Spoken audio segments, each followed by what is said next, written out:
The United Nations Security Council is holding an emergency meeting this morning on Syria following the recent suspected chemical weapons attack. Russia requested the meeting and said the top priority should be to avert a wider war. This morning, Russia's foreign minister claimed the attack was staged with the help of a foreign secret service. President Trump discussed U.S. military options on Syria with his advisors and American allies yesterday, but has not made a final decision. David Martin is at the Pentagon. David, good morning. Good morning. President Trump spoke with the British Prime Minister last night, and the two leaders agreed that Syria's President Assad has a history of using chemical weapons and that something has to be done to stop him from doing it again. I believe there was a chemical attack, and we're looking for the actual evidence. The pictures of the aftermath of last weekend's suspected chemical attack in Syria that killed 42 and injured over 500 are compelling.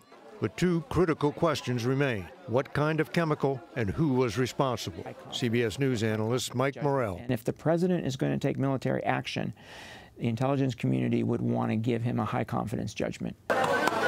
Intelligence analysts have concluded the symptoms shown in the videos are consistent with exposure to chlorine gas, and that some of the victims look like they had been exposed to a nerve agent. But that's not enough. You can only really nail it down when you get a blood sample that you have confidence in where that blood sample came from and what the chain of custody was. U.S. officials say blood samples provided by hospital workers do indeed confirm the presence of chemicals, but they need to be sure the evidence hasn't been doctored. Assad's never been stronger than he is today, so the opposition would want nothing more right now than to significantly weaken him with a U.S. airstrike. Over the past 6 months, U.S. intelligence has confirmed 4 other chemical attacks carried out by the regime, but none of them triggered a military response.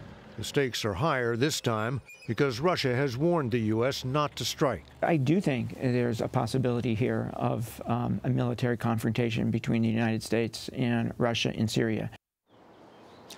An international team of chemical weapons inspectors is scheduled to arrive at the scene of the attack tomorrow.